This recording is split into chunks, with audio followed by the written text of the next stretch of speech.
Nah, selanjutnya adalah mengenai contoh dari uji Z dua arah. Ya, ini adalah contoh kasus yang saya tampilkan sebelumnya tadi. Nah, seperti ini ada ternyata 10% dari siswa nilainya adalah di bawah rata-rata. Nah, kemudian diketahui bahwa nilai rata-ratanya adalah 85. Kemudian ia atau mahasiswa tadi mengumpulkan 10 nilai yang baru. Nah, memperoleh nilai seperti ini.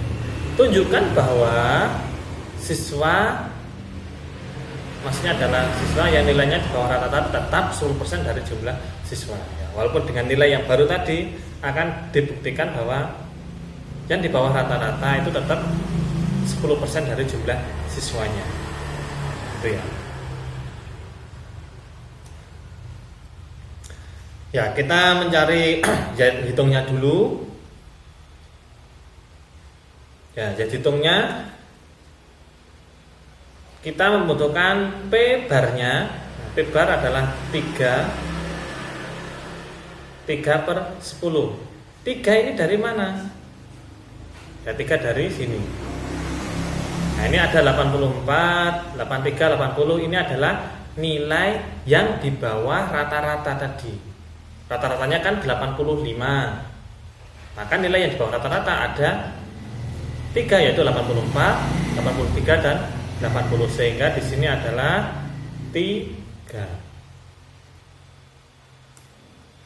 Kemudian 10 di sini adalah jumlah datanya, ini ada 10 ya. Sehingga P barnya sama dengan 3/10 sama dengan 0,3. Kemudian P nolnya maksudnya P nolnya sama dengan 10%. Nah, 10% kan sama dengan 0,1. Kemudian N-nya sama dengan 10. Kemudian dimasukkan ke rumus di sini. Nah, dimasukkan ke rumus, kemudian dihitung sampai ketemu di sini. Nah, ketemu ini. Nah, sehingga nilai Z hitungnya sama dengan 2,108. Ya, ini 2,108.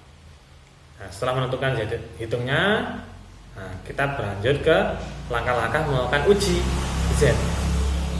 Yang pertama menentukan hipotesis. Nah, ada H0 dan H1. H0-nya adalah nilai siswa di bawah rata-rata tetap 10%. Nah, nilai siswa yang di bawah rata-rata tetap 10%. Nah, nilai siswa di bawah rata-rata tidak 10% atau selain 10%. Ya, karena arahnya tidak kurang dari atau lebih dari 10%, yang penting tidak sama dengan. Nah, itu berarti menggunakan dua arah, karena bisa ke kiri, bisa ke kanan. Yang penting nilainya tidak 10%. Itu ya. Nah, di sini kita menggunakan alfanya 5%, kemudian daerah penolakannya nanti misal kalau Z hitungnya lebih dari Z tabel, ya, karena menggunakan dua arah maka Z alfa per 2, maka tolak H0. Nah, kemudian tadi setelah dihitung Z hitungnya ketemu 2,108. Kemudian untuk Z tabel, nah, yang Z 0,025 karena dua arah, nilainya adalah 1,96. Bisa dilihat di slide sebelumnya tadi. Nah, kemudian dibandingkan antara Z tabel dan Z hitung, ternyata 2,1 itu lebih dari 1,9, sehingga Z hitungnya lebih besar dari Z tabel. Maka daerah kritisnya adalah tolak H0. Ya, karena tolak 0 maka terima H1.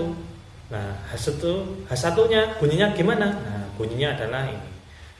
Nilai siswa di bawah rata-rata tidak 10% dari jumlah siswa. Berarti dari data yang baru tadi nilainya siswa sudah tidak lagi 10% ya di bawah rata-rata. Nah, itu adalah contoh dari uji Z yang dua arah. Terima H1. Nah, sekarang kita coba contoh dari uji Z satu arah yang kanan terlebih dahulu ya. Nah, contoh kasusnya, nah ini adalah kasus yang sama dengan yang dua arah tadi. Kasusnya sama. Yang membedakan adalah ya di bagian bawahnya ini. Ini yang membedakan. Tunjukkan bahwa siswa yang nilainya di bawah rata-rata itu tetap 10% dari jumlah siswa. Kita disuruh menunjukkan bahwa nilainya di bawah rata-rata tetap 10%. Nah, di mana arah kanannya? Ya, nanti ya. Nah, ini. H0-nya adalah nilai siswa di bawah rata-rata tetap 10%. Tetap ya. Kemudian H1-nya nilai siswa di bawah rata-rata lebih dari 10%. Arah kanan. Ya, arah kanan berarti lebih dari 10% dari jumlah siswanya. Nah, kemudian alfanya 5%. Kemudian daerah kritisnya adalah Z hitung lebih dari Z tabel. Maka tolak H0 lah. Nah, ini di sini karena uji satu arah maka menggunakan Z alfa. Ya. Nah, karena soalnya tadi sama maka Z hitungnya juga sama 2,108. Nah, Z tabelnya karena satu arah menggunakan Z 0,05 sama dengan 1,645. Ya. Dibandingkan 2,1 lebih dari 1,6 maka Z hitungnya lebih dari Z tabel sehingga tolak H0. Tolak H0. Sehingga terima H1-nya.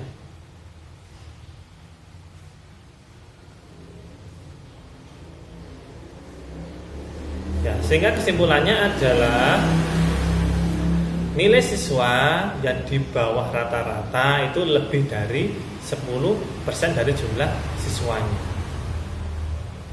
Nah, terima H1. Nah, H1-nya bilangnya nilai siswa di bawah rata-rata lebih dari 10%. Ternyata lebih dari 10%. Nah, itu tadi contoh yang uji Z arah kanan. Karena yang uji Z yang arah kiri, ya coba uji Z yang satu arah kiri. Ya kasusnya sama. Ya supaya nanti bisa membedakan antara dua arah kanan dan kiri dengan masalah yang sama. Ya ini kasusnya sama, tapi di sini akan saya arahkan ke satu arah yang kiri.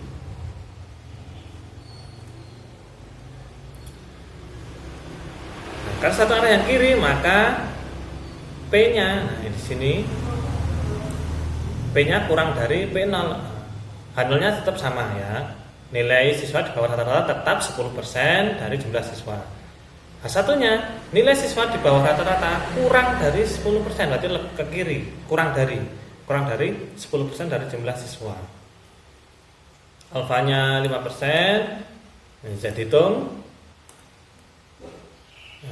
Karena arah kiri tadi berarti Z itu kurang dari min Z tabel. Nah, di sini ya. Z itu kurang dari min Z tabel. Ya, ada tambahnya negatif. Karena arah kiri. Maka tolak H0. Nah, nanti perlu dicermati lagi yang kanan dan yang kiri ya di daerah penolakannya ini. Kemudian kita menentukan Z hitungnya karena tadi masalahnya sama, maka Z hitungnya adalah ketemu 2,108. Z tabelnya karena satu arah menggunakan Z 0,05 sehingga ketemu 1,645 untuk Z tabelnya. Kemudian tinggal dibandingkan. Nah, di sini 2,1 itu lebih dari negatif 1,645. Nah, kenapa kok 2,108-nya tidak dikasih negatif? Ya karena kan tadi dari perhitungannya sendiri hasilnya positif.